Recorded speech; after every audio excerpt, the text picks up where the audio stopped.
There you go. Okay. All right.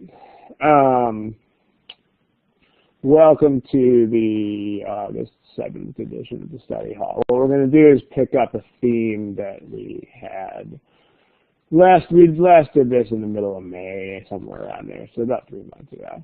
And the basic deal is that reading passages from different points of view is crucial in these things, because if you're presented with this giant wall of text, then there's really no way for you to understand what to prioritize and what not to prioritize out of that giant wall of text, unless you know who you are reading it as.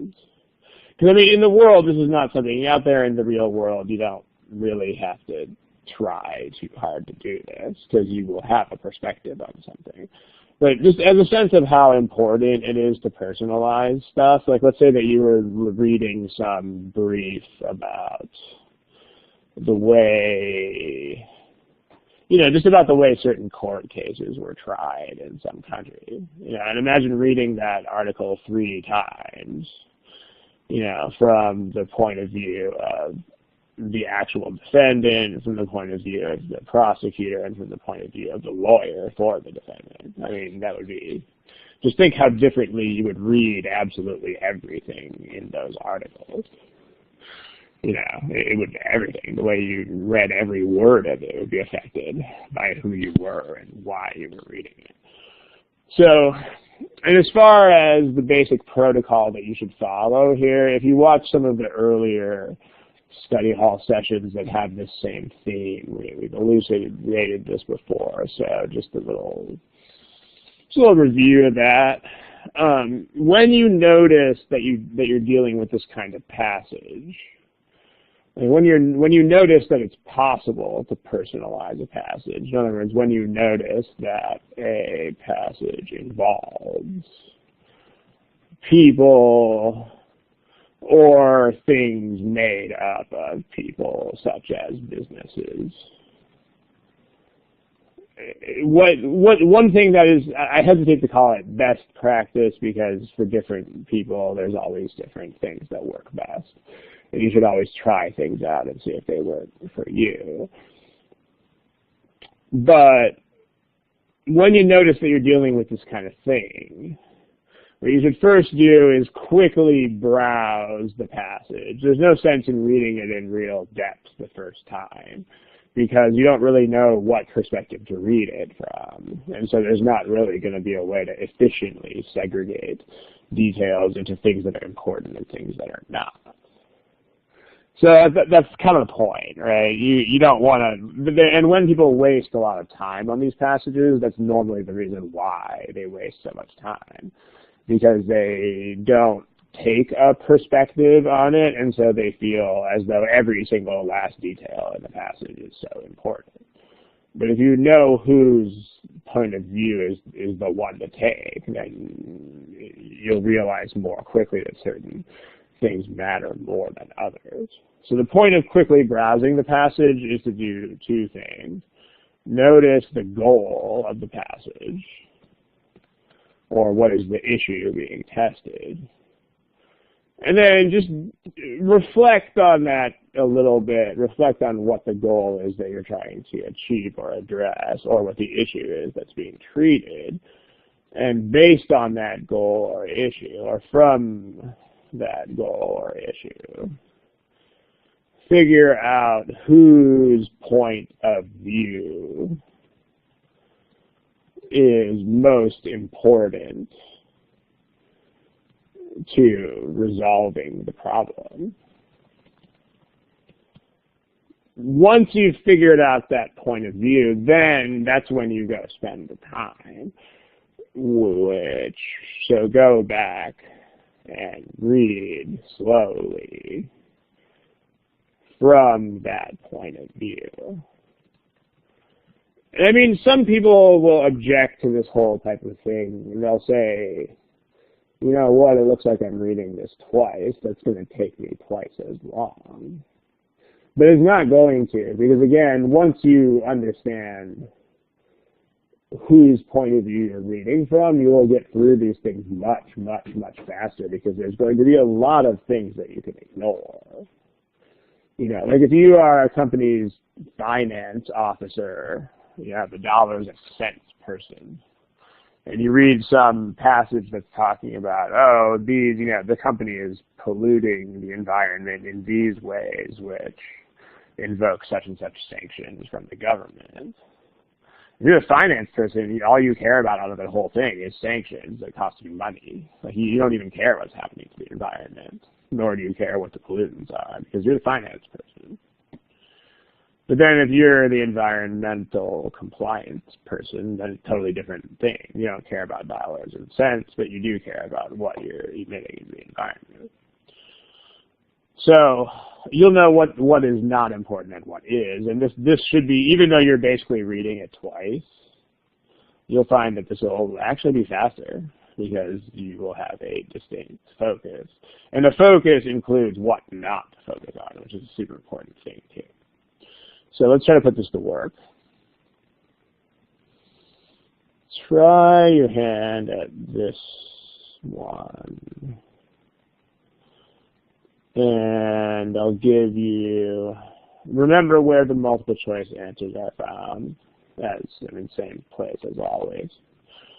But just in case any of you are new to this whole thing, this is where you find the multiple choice answers. And I'll give you a timer.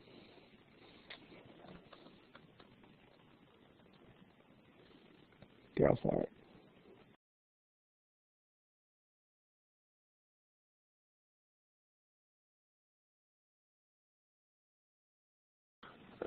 All right, let's pick something pretty soon. Remember the way this test works.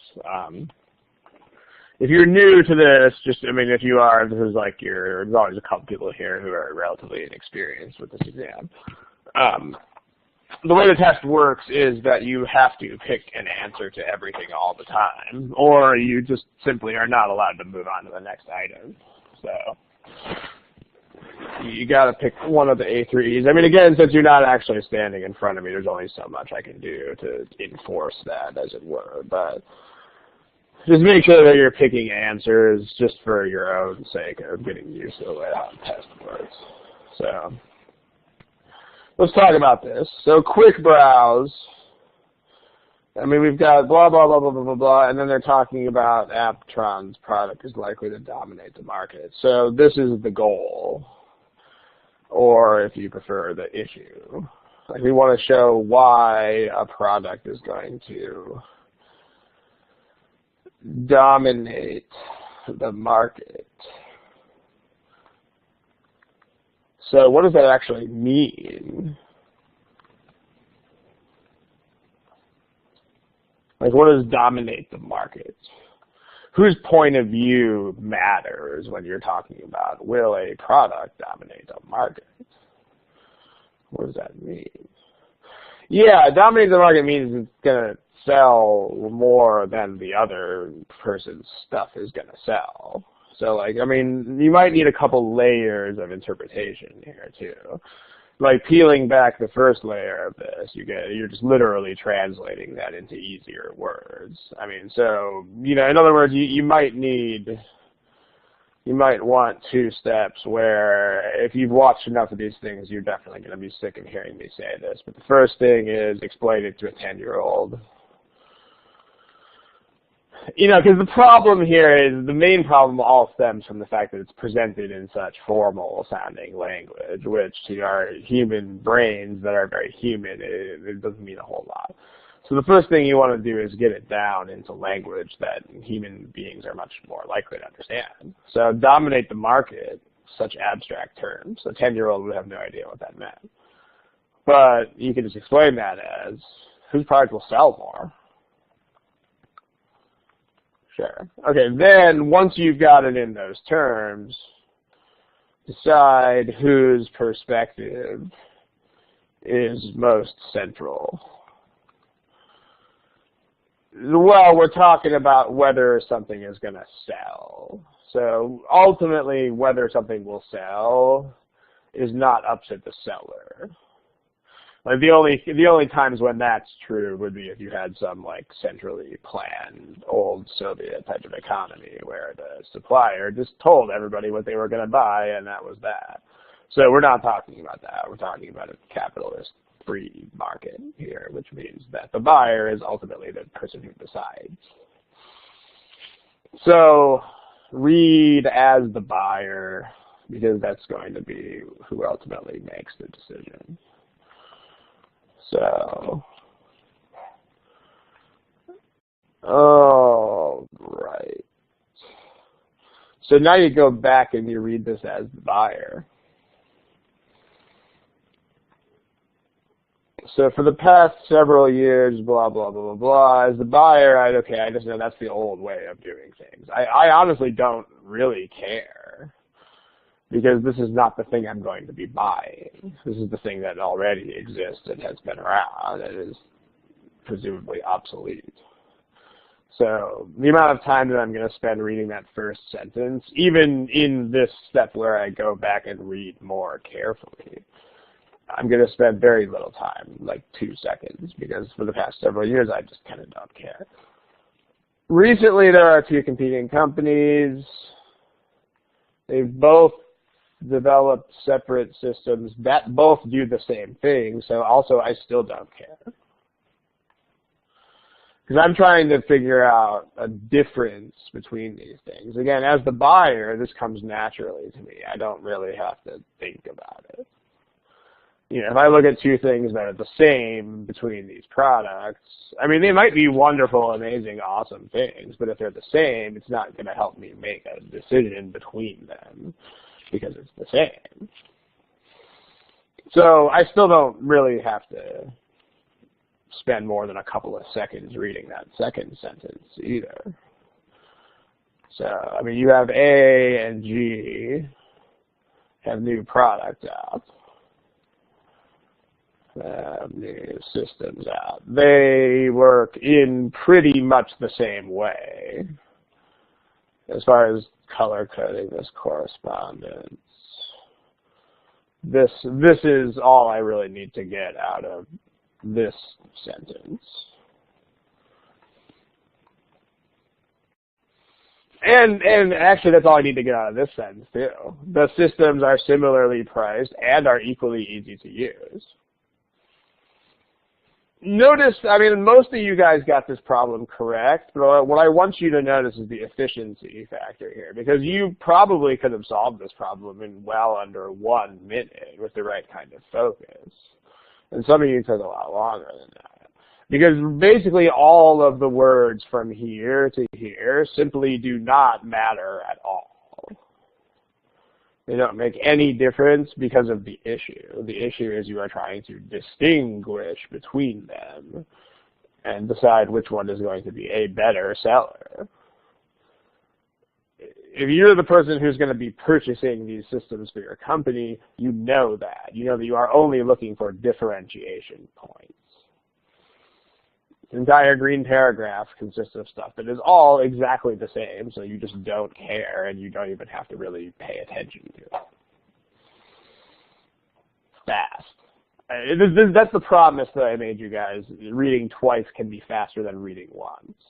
Because if you didn't do it this way, if you just read this thing straight through the first time, then you would actually have to read the green stuff because you wouldn't know that it was unimportant. It would look as though it were just as important as everything else. And it isn't. So basically I come away from that passage with nothing in the passage at all is going to, well, differentiate between these companies. So I'm left with the answer choices that have to do that. And what's nice about this is that they don't really even have to tie back to the passage.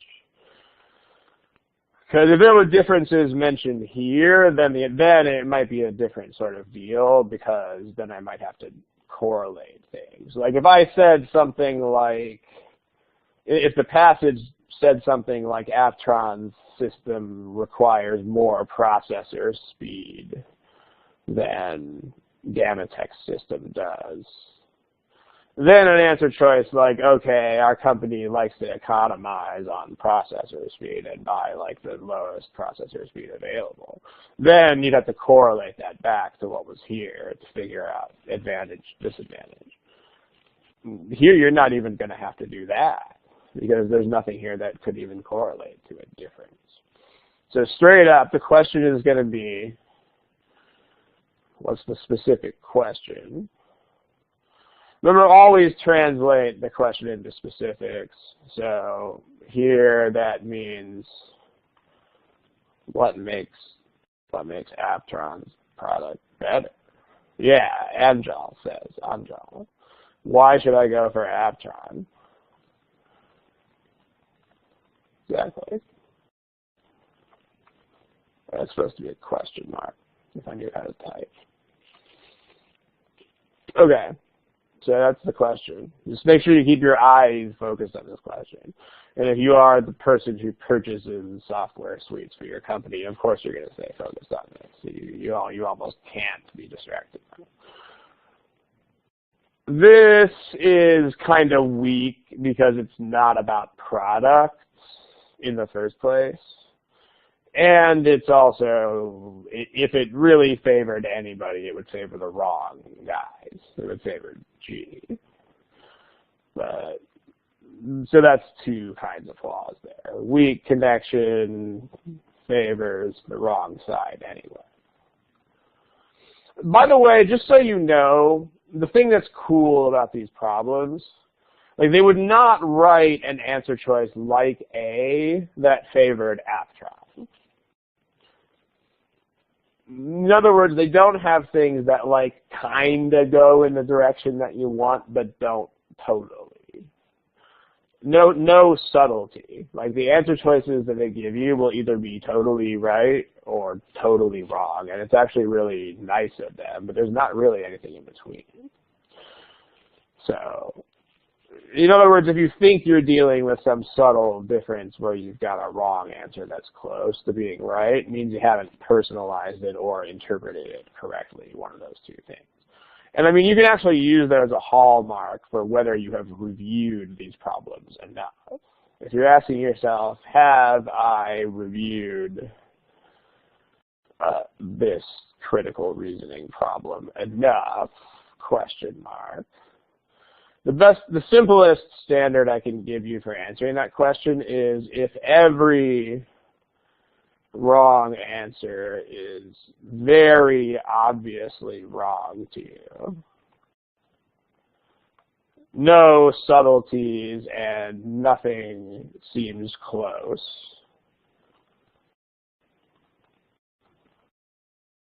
I'll fix the typo in a second. Then, yes, you have reviewed the problem enough. If any answer choice seems as though it's like really close to being correct, then you have not reviewed the problem enough. And I mean, a lot of people don't like this fact or don't really want to believe it because they want to believe that there are answer choices that are like subtle.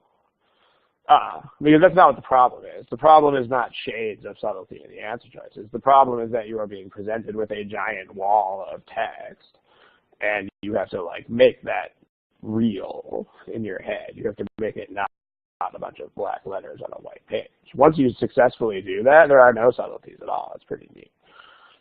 Choice B doesn't even sort of try to distinguish between the two companies. In fact, it doesn't even talk about the companies. It does a lunch. C is also clearly in favor of the wrong side. D says what they both do. It's not a differentiation point. And E is in favor of A. So this favors the correct side, favors your side, which is the A side. You want to buy A. And this is what I mean by sufficient review. I think most of you guys didn't seem to find this problem terribly hard or whatnot, but when you review this problem, just make sure that these really are absolutely black or absolutely white. You know, I'm looking for a choice that favors A.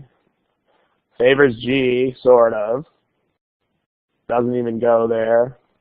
Favors G, doesn't even go there. Favors A. Like, notice these are not shades of subtlety. This is like yes or definitely no. Any questions about this problem, feel free to type in the chat box. If not, we'll do another one. Let's do one that, let's see. How about this one? This is one of those problems that of the people who've seen it on the forum, everybody who sees this problem on the forum loves it, if you know what I mean. It attracts a lot of attention from forum posters.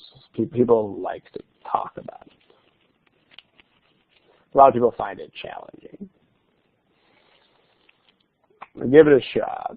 So you'll see it. It's the Hollywood restaurant problem. You should see it on the board. Here is, remember, don't forget the answer choices. They are located here underneath your name. Give it a shot.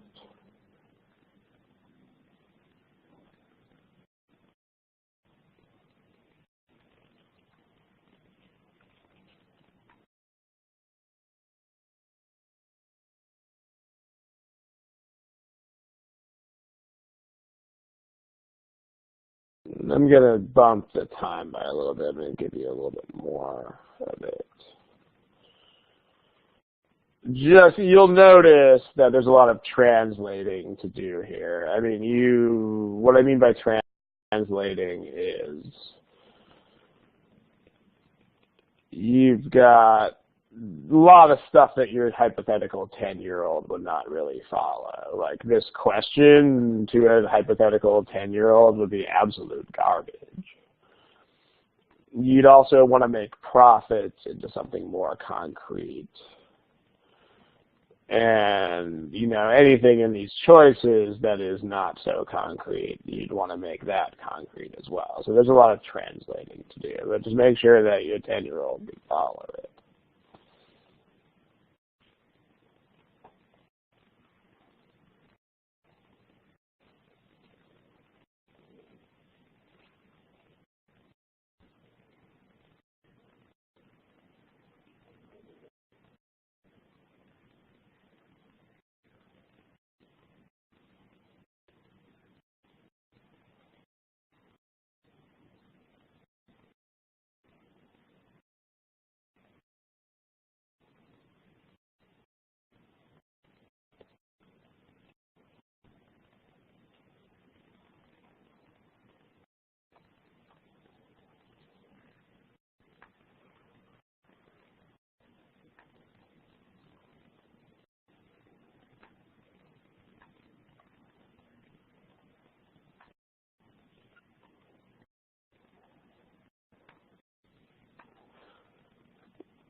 Okay, let's pick something that is a thing. There are still about 4 or 5 of you who haven't answered the question, so go ahead and give me some sort of answer to the question.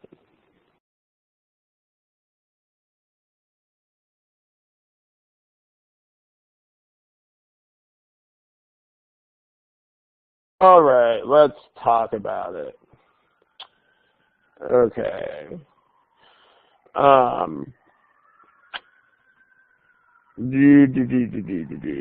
So we have a lot of translating to do here. But before we do that, again, let's do the whole browsing thing. Let's quickly browse the text and see what in the world we're even arguing about in the first place.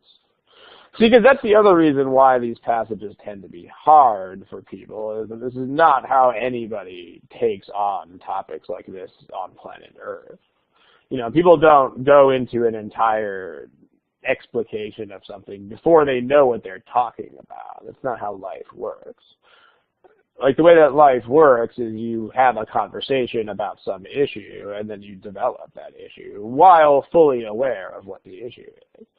So that's the other reason why this way that we've talked about viewing this is better. Because it's more like the way you think in real life. You don't absorb a bunch of completely context-free information and then have an issue thrown at you. That's not how it works. Like you have an issue and you collect information around it. So the issue is ultimately this: the profits of a restaurant. So now there's a couple things that we want to talk about with that.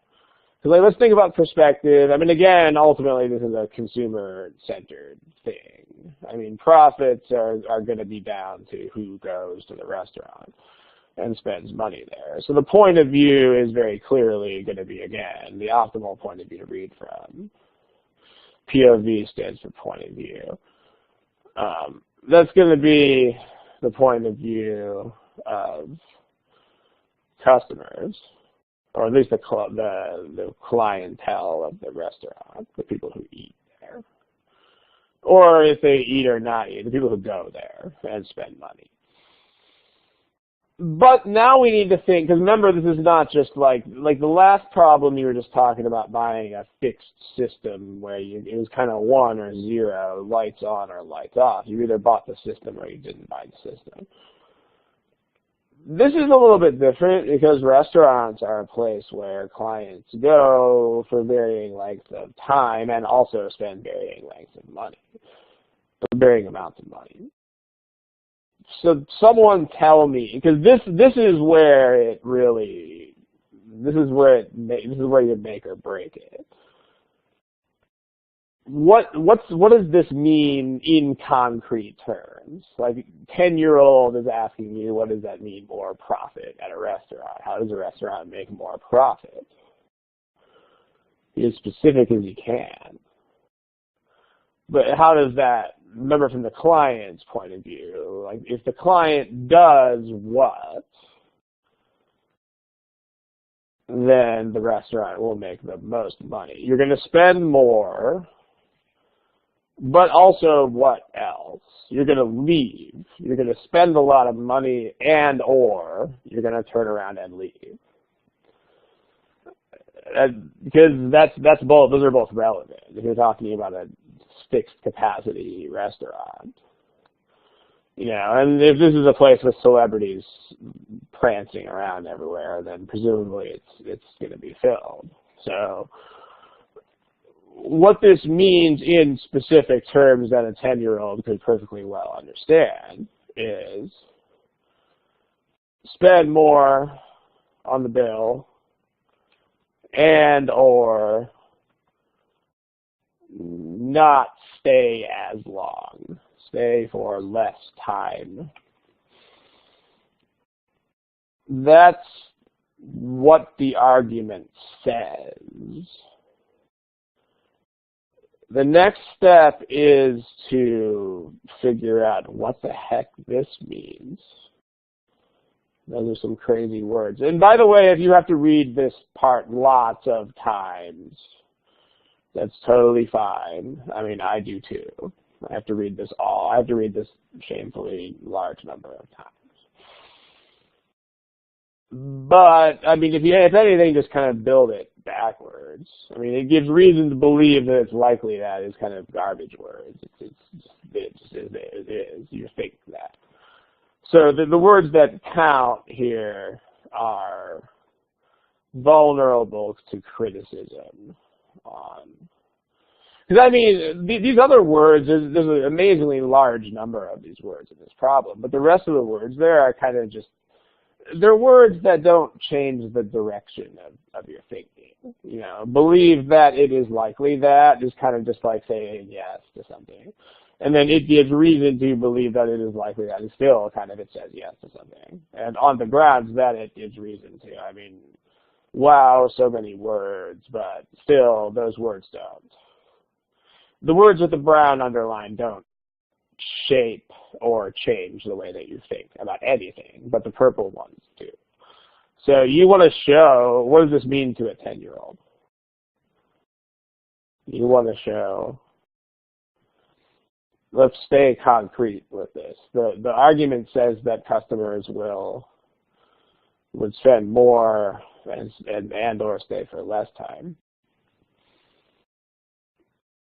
It means that these green things would be wrong, right? So that means that you're going to be saying that one or the other of those is foolish. So you want to show that under the circumstances described, the circumstances described are, well, we haven't even read them too much yet, but people would either not spend more and or stay longer. This is the goal. I mean, notice that this work is all done totally up front. I mean, we have not even read the content of the passage yet, which surprises a lot of people. But if we go back to this opening screen, I mean, we are only right there. I mean, we haven't even done the real reading of the passage yet, and yet we already have a super specific focus here. And I mean, I think this is the reason why people don't get this problem right a lot of the time, because they don't do anything up front. They just like la la la, read the words. That's not how this works. I mean, you have to really know why you are reading these words. So you want to show that clients are going to spend less money and or that they will just hang out. All right, now let's read the passage. We got normal tables. The plan is to put in tall tables.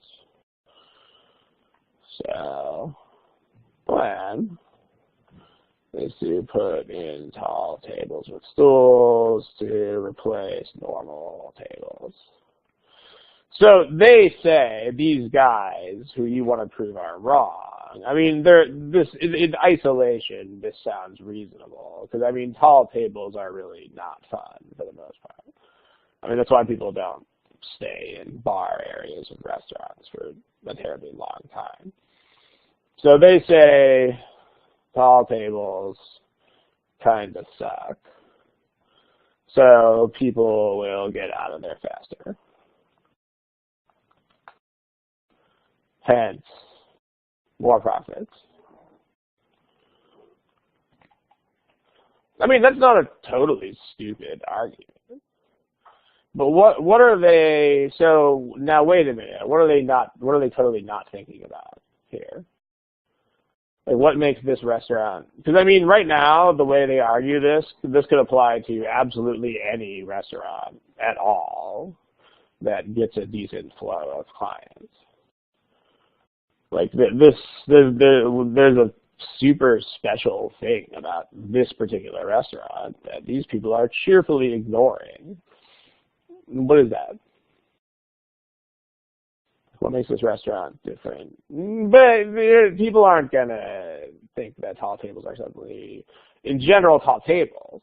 I mean, the tables are not going to suddenly appeal to people. But what? I like where you're going with that. Why? Why not? Pete, give me the second half of that. What if you spend more time? Okay, but why would you spend more time? No. I mean, I think you guys are all kind of getting indirectly at this. But no one has said it yet. Like, what makes this restaurant more awesome than other restaurants? Ah, Jessica says it. Yeah, it's the fact that there are, like, movie stars traipsing around. And that's the point. And I mean, again, when you read this as a client of this restaurant, this is why you got to read from the right point of view. Because otherwise, it's just a mess of garbage words. But if you're a client, you will immediately understand that this is one of those see and be seen kind of restaurants where you don't really go for the food. You kind of just go so that you can watch movie stars and see what they're wearing or whatever. and take paparazzi photos. I mean, it should be kind of obvious when you read this,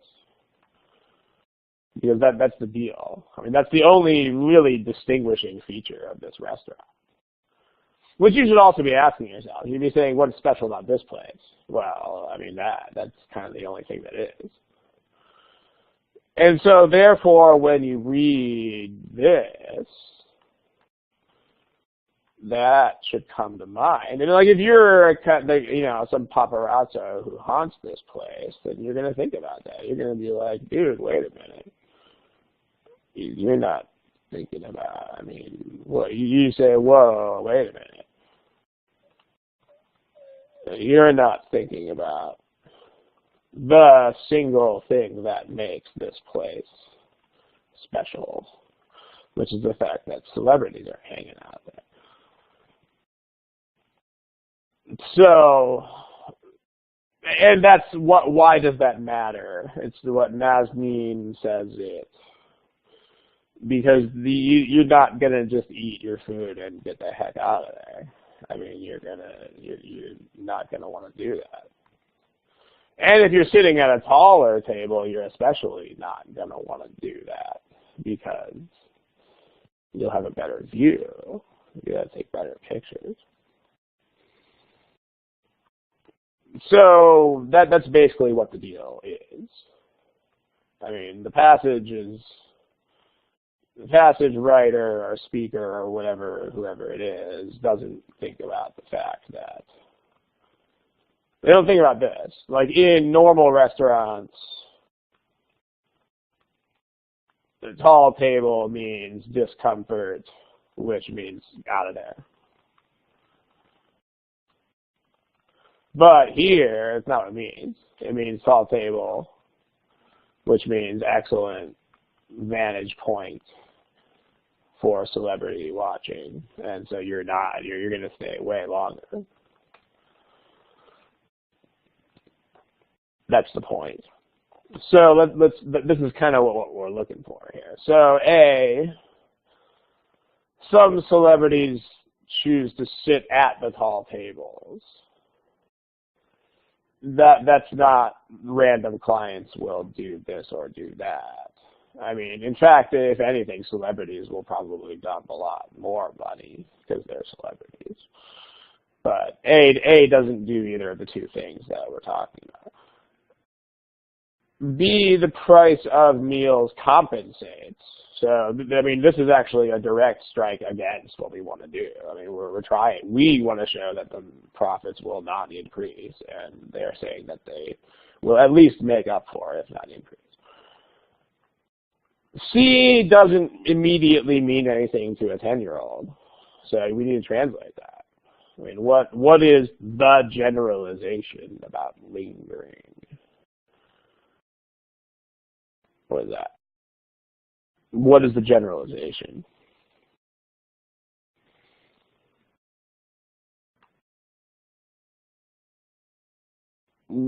Actually, generalizations are not examples. So that's actually the whole point of generalizations, is that they are not examples. It is... I'm not asking you guys for a definition of the word generalization. I'm asking you, what is the generalization made here? Yeah, the generalization is this. I mean, this is what they're saying is normally true. So, where they make that typical, the word typically is what shows you that that's a generalization. The point is that it's not an example. In fact, the only example here is a counterexample. But that's the generalization. The generalization is that people who sit at tall tables usually get the heck out of there faster. That's the generalization.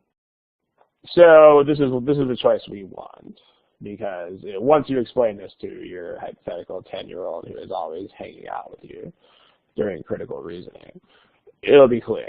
Like, this exception to this means that they will not actually get out of there faster, which is the point. There you go. D says a restaurant, D says that less time offsets more money. So that means that you've got one pro, one con. You don't know how that's going to turn out. And then, because less time but less money. So less money is what you want to prove, but less time is the opposite. You don't know who's going to win that type of war. And then E says that with enough tall tables, you would not see the celebrities. So that would not accomplish these things. If you could not see the celebrities, then you would not stay longer. You would get the heck out of there. And then these guys would probably be right. So I wouldn't say that D is an irrelevant comparison. Because if I mean, the red flag of D is that it doesn't really touch on the things that are special about this restaurant. But if you did have something, I mean, it would be a little bit crazy talk, but if you had something like, oh, people who, leave faster usually pay more money. I mean, there's no way that's going to be true in the real world. But if it were true, then, that might actually help you here. But it still wouldn't show you about the Hollywood and putting in tables to watch celebrities. So, in any case, again, people do love this problem very dearly, but just think about what makes this problem hard.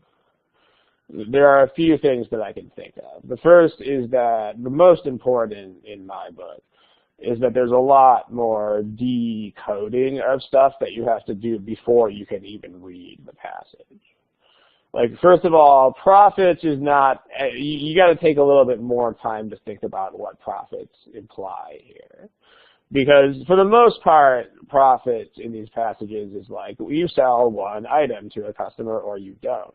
But here it's not. Here it's a restaurant where profit is a function of two things instead of one. So that's a thing. And then you need to decode this horrible garbage question part. Luckily, you can ignore 2/3 of it and just concentrate on the vulnerable to criticism part. But you still have to figure out that you can do that. Then you got to flip around the interpretation you made of the profit part, make that the opposite. And only after you've done all of that do you read this passage from the point of view of the client. And then you think, okay, I get it. I totally get it now. Because the fact that there are celebrities makes all the difference. But notice how much work there is to do up front. There's a lot. And there's a lot of translating for your hypothetical 10-year-old.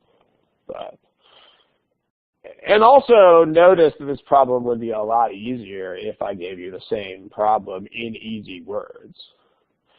Like, instead of saying this, if I said, oh, they would get the heck out of there faster, and so they would make more money. And then instead of these horrible words, if I said, why would that be wrong? And if instead of this I said, well, they actually won't get out of there faster, then this would be this problem wouldn't be very hard at all. So, is the passage saying that lingering? Well, I mean, it's a restaurant. I mean, remember that all of these problems do invoke some degree of man or woman on the street type of common sense. Like if someone hangs out at a restaurant, they don't continue to order food at the same rate that a new client would. So, I mean, they don't have to spell that out for you. Like if you understand how people roll when they go to restaurants, then you'll know that. I mean, if one group spends twice as long as a normal group takes, that means the restaurant will make less money off of that table. So, answer choice D is that the less time, in translated into simple terms, is the less time people the less time people are there, the less money they spend on the check. which means that those are like paralleling each other. Then in that case, it doesn't matter because lingering would not affect profit one way or the other.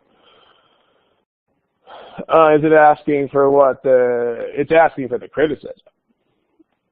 Yeah, you can criticize this because you could very reasonably think what.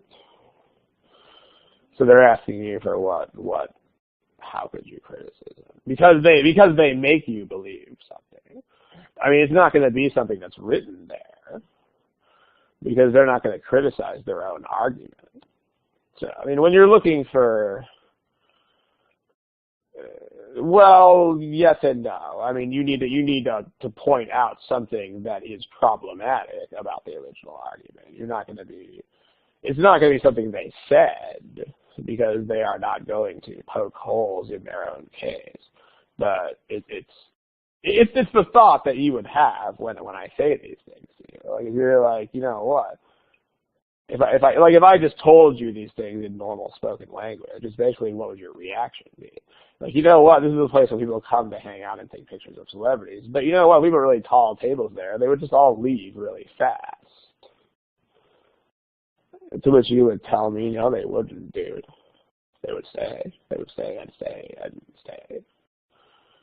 That's the point. It's your reaction that I would evoke by saying such a silly thing. Can I explain though what RAH? What are you asking me in particular?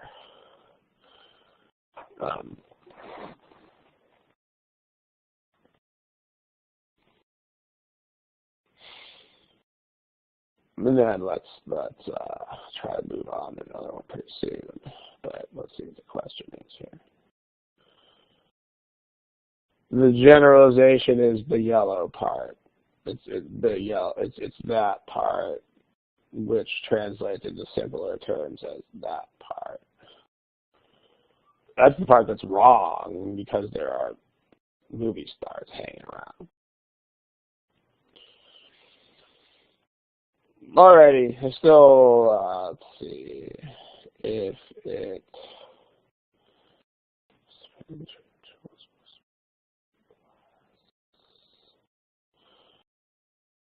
that less than what?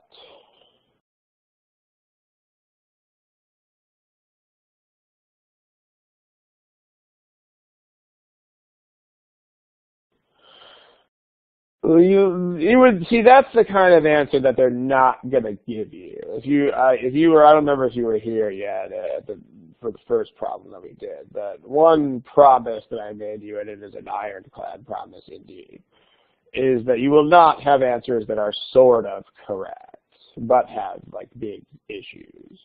You're going to have answers that are either, whoa, that's totally the right answer, or answers that are not right at all. The problem with saying what you have there for D is if you know that people spend less, the problem is the argument is still saying that they will also stay for not as long. And you haven't debunked that. So they're going to spend less, but they're also going to leave earlier according to the argument, and those would just kind of cancel each other out. So that would leave you with a very strong objection. So it would kind of maybe sort of help you, but that's not how the correct answers work here. The correct answers work here are unambiguous. Okay, I've actually answered that question about 4 times already, so it's the yellow thing. But if you didn't catch that, then go ahead and check out the recording, because we got to move on here. But all right, anything else that is not something people have asked already?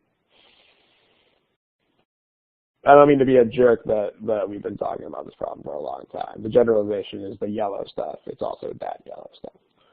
Okay. Let's move on to another question. Let's see here. How about that?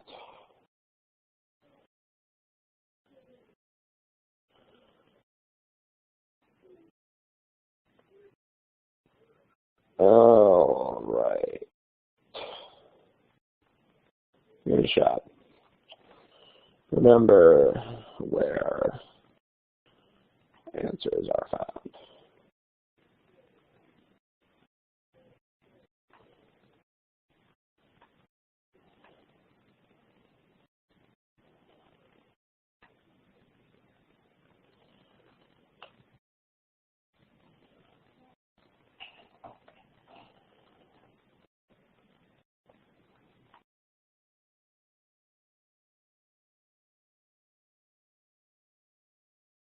Let's pick a thing that is a thing. We still have about half of you guys haven't picked anything yet. So let's pick something.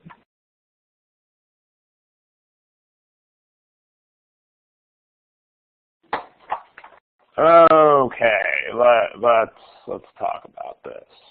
Still have a bunch of non-answers. Remember, I can't force your hand, but the GMAT can. I mean, if you don't answer a problem, it's just going to be, the GMAT is very patient. The GMAT has the patience of a saint. If you don't answer the question, it's just going to chill. It's just going to sit there and look at you. Be like, why are you not acting, sir or man? Yeah, the words are hard to understand, which honestly, the words are hard to understand is kind of the reason why all of the ones that are challenging are challenging. It's because you can't immediately explain them to a 10-year-old. I mean, again, I'm sort of obsessed with proving this point to you guys, but the logic of the problems will never, ever, ever even sort of be an issue here. It's going to be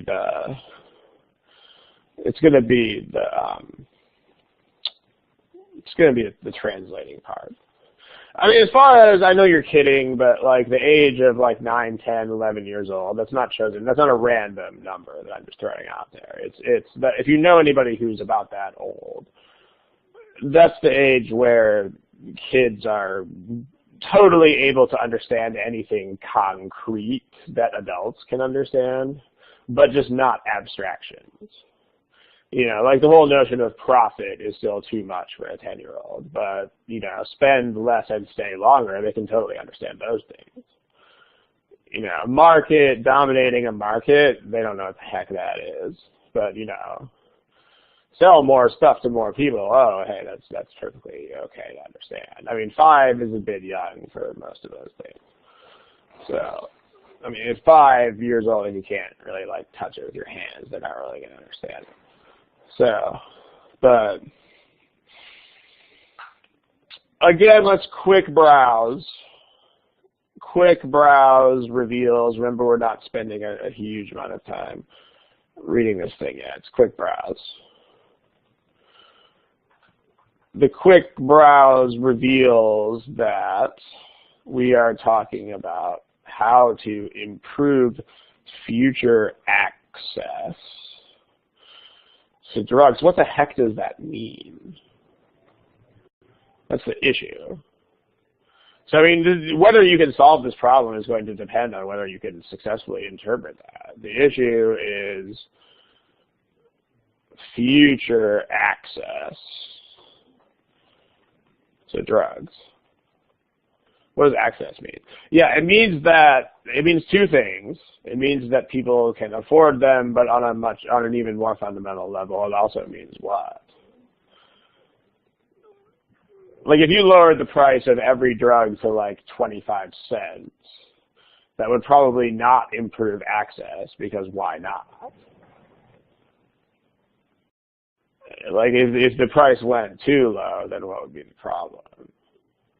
Yeah, the problem would be availability, because I mean access means two things. It means the price has to not be crazy high, but it also means they have to sell it in the first place. So it has to be something that you can get.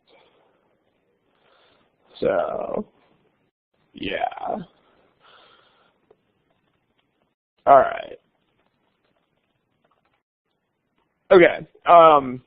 So, access to drugs. Two things. That means cheap enough to buy, and will they even sell them at all? Okay, that's the issue. So, okay, now see who. I mean, usually when you're talking about markets and such, you're talking about the buyer, but this time we're talking about price setting and decisions of whether something will be sold. So the consumer doesn't make these decisions.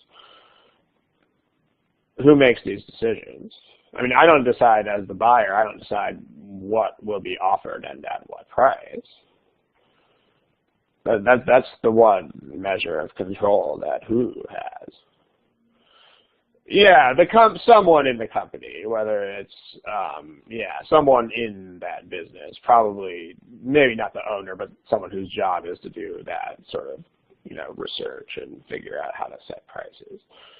Probably some sort of finance officer.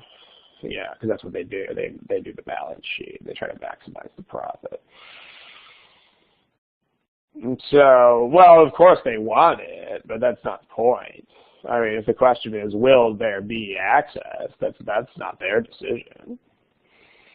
I mean, they would be very happy if there were access, but because again, when we say point of view is important, we're talking about important in the sense of determining how stuff will turn out, not important in the sense of passively being affected by stuff. Because I mean, otherwise you could flip that around on the other thing. Like when we talk about will this product sell, I mean, obviously the company cares because if they don't sell their product, then they won't stay in business. But that's not the point because they don't determine whether it will sell. The people who actually determine whether it will sell are the buyers. Here, this time, the people who determine at what price it will be offered and whether it will be offered at all, those decisions are made by the company that makes the drug.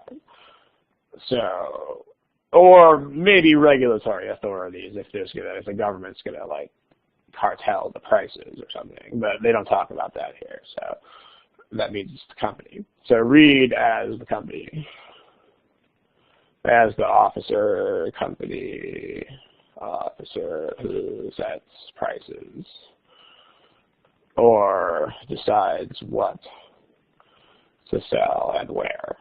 Okay. There, that's you.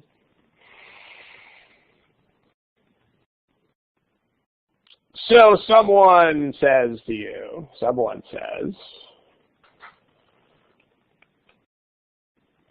that if we take patents away,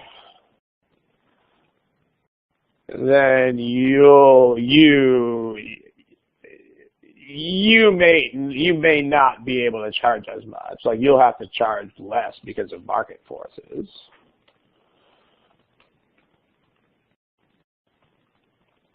But that's not an issue of access so much. At least that's your chagrin to hear that. But premium prices instead of affordable prices. But widely affordable. So more people will be able to afford them.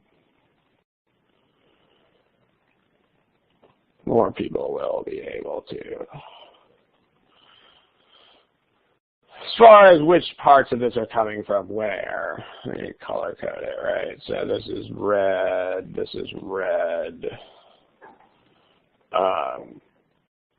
You'll have to charge less comes from the fact that patented drugs, actually you can charge more. It's the same thing, we just said it the other way around. Okay. And so therefore, you'll have a market of more people to whom you can sell. A market. And you want to be, and remember that you need to stay focused here. I mean, if you make yourself, someone who's trying to crank up the company profits, then that might lead you off track. Because then you would just think, oh, greedy, haha, I don't care if more people can buy my drug, I just want more money. That's not the point, because what we're talking about here is actually being able to sell it to the biggest variety of people. So you want to show that this is not true. Like you need to show what they are saying to you is this. I mean, if you really want to break it down to the simplest possible terms, they're saying if you take away the patent protection, then you'll be able to sell to more people. I mean, notice that the decreased price would hurt you, but that's not relevant right now because that's not an access issue. I mean, the only way that's relevant is that it actually lets more people buy the drug. Alrighty. That's what we want. So someone translate this for our 10-year-old. Does anyone want to try? Because, I mean, weakens the argument is right now sort of meaningless garbage if you're a fourth grader. So what does that mean? I mean, that's still, I mean, I'm in fourth grade, man. I don't know what an argument is. I mean, if you know an actual 10-year-old, just imagine how they would look at you if you said something like the argument, or especially if you tried to say contradict the logic set. I mean, a 10-year-old would think you were nuts. Like actual 10-year-old, actual fourth grader, not hypothetical fourth grader who thinks and talks like an adult, but like actually someone who is 10 years old. Yeah, that's more like it, right? I mean, why might I not be able to sell to more people? Like, you know, if you take away, my rights, the drug, which is what patents is, it's what patent does, I won't be able to sell to more people. Why not? I mean, you got to be able to get the question into these words. Raw. I don't know if that's raw or if that's initials. I don't know if that's RAH or raw, but you're kind of halfway there. You made the patents being abolished thing concrete. But what you don't have there is the issue that we need to focus on, which is the number of people to whom I can sell. You remember, you have to think in those terms. So that's the first half of it. It's if you do that, then why will this not happen? It's not any other. There's a lot of other aspects of patent protection. Because, I mean, think about how many directions you could go in with this. I mean, if you're not focused on this issue, for example, you could go in vastly different directions. Like, I don't know, if you take away patent protection, then I'm not going to want to do research anymore because other companies will just steal my final product and make tiny changes to it and, then call it theirs. So that would definitely be a serious problem because then nobody would want to do R&D anymore. But that's the research and development is not the current topic. So, but yeah, people who are saying words like logic set and argument, don't do that. Like, make it a question that is in very simple terms. All right. This. A says that even if you take away my rights to the drug, I can still make money selling it. That definitely does not tell me this. That pretty much tells me the opposite of that. It tells me that I can keep selling it. Wrong way.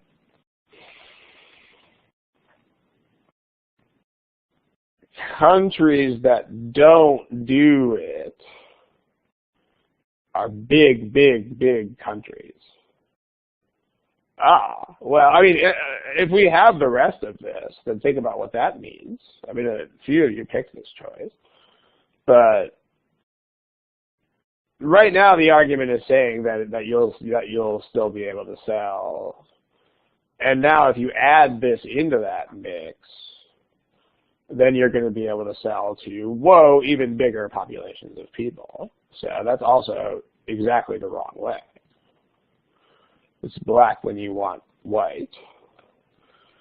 because you'll have way more people to whom to sell the drug. C says, what does C, what does that mean to a 10-year-old? There's a lot of words there. Someone translate that for me.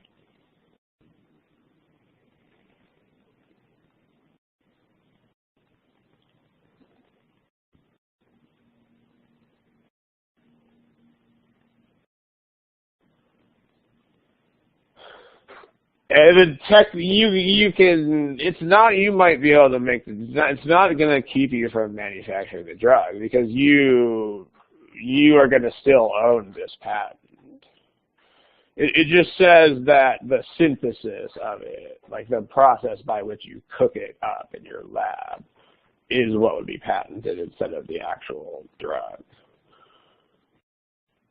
Yeah, that's RAH raw. That's perfect summary of it. In fact, that's such a great summary of it that I'm just going to copy and paste it onto the board.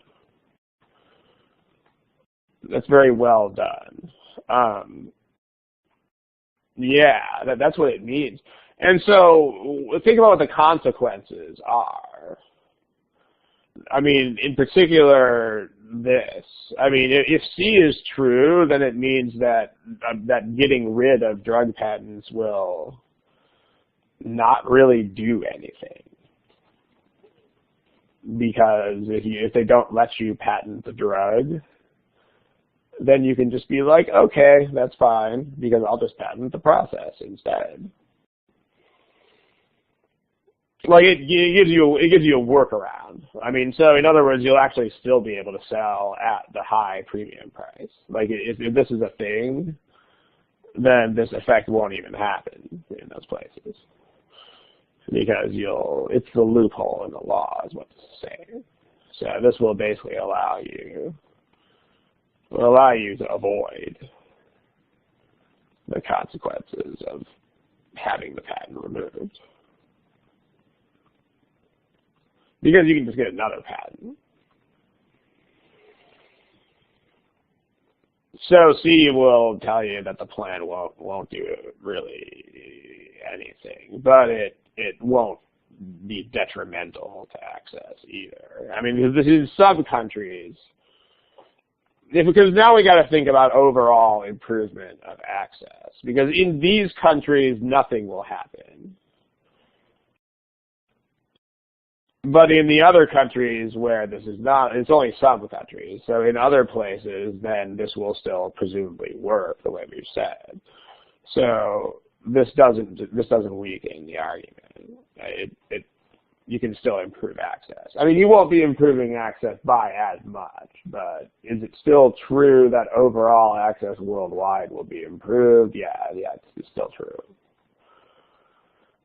Because the outcome will either be status quo or it'll be better. So that'll be what.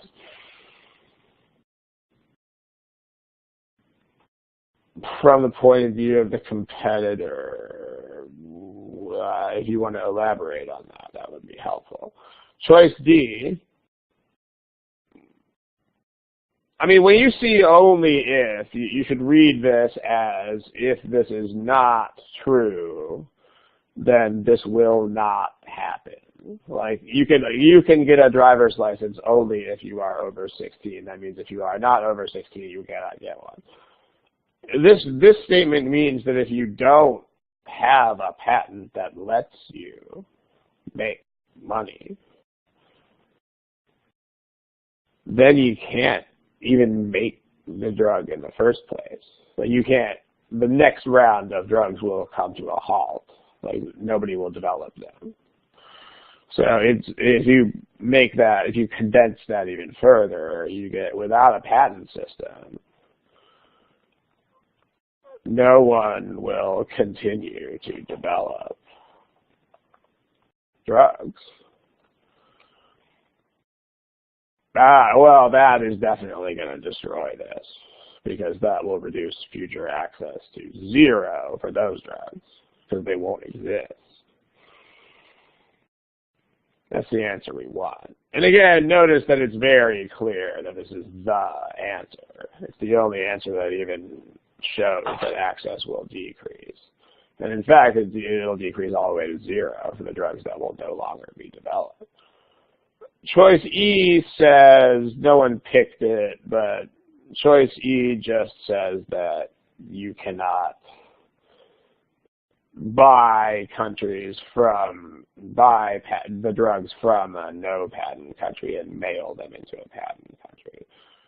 If you could do that, that would allow you, presumably with some sort of taxes added on and maybe some shipping costs, but that would allow you to buy at those prices and then import them into the other country. So, like if you were in the U.S., you could buy some drugs from China that were cheaper and have them shipped. But if they don't let you, then that will actually strengthen this argument, because it'll keep the market working the way that the market works. Like it'll show you that people cannot avoid market forces. No one picked this choice anyway, so. All right, some questions on the board here. When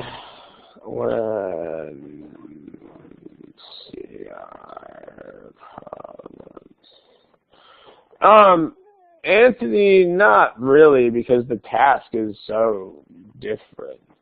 I mean, there's nothing that you would ever do with an RC passage that you would also do with a CR argument. I mean, because there's main idea questions which have no equivalent whatsoever on these problems. I mean, there's never going to be a critical reasoning problem that's just like, la la la, summarize, because there would be no challenge there. I mean, it's not very hard to summarize something that has 5 lines to begin with. So that would be an irrelevant skill set. But then the other thing that you do with RC is you have to like find a chunk of details somewhere and then like recycle the same facts. Those are the detail questions.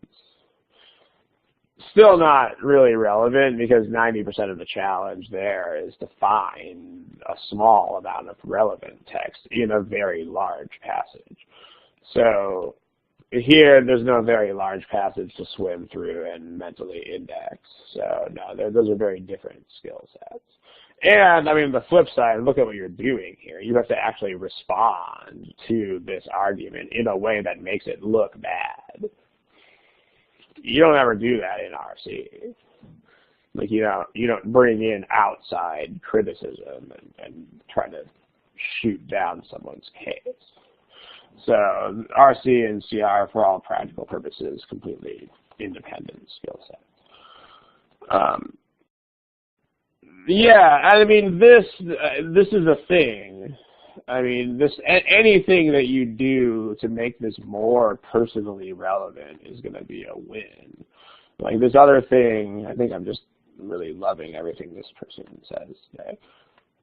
This is also good, because when you do this, you are making this come alive. And as I know I say this way too many times, but like 99% of this is, can you make this come alive? Can you make this not black letters on a white screen?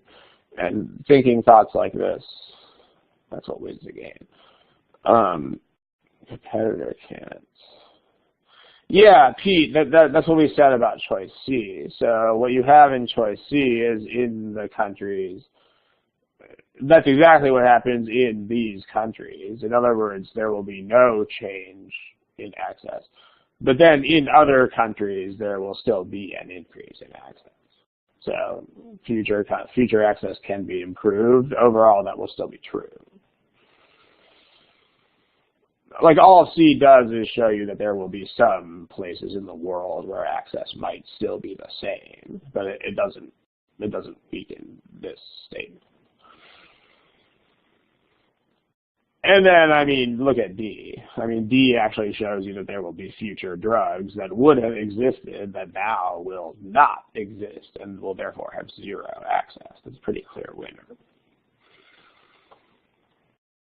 So when you review the problem, you definitely want to reach a point where you're like, oh yes, definitely D, and oh no, definitely not C. All right. Okay.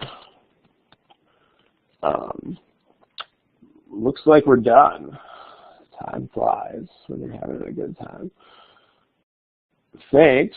I think we'll do some more of these, unless someone submits a topic that is just astoundingly awesome, then we can do that. But I got a few more of these lined up to do. If you've got a very specific thing in sentence correction that you want to submit, you can submit it on the submission form. Some actual topic. But remember, if it is one or two questions, then the forum is probably the place to take that. Yeah, this is D. All right, I'm going to kill the recording here.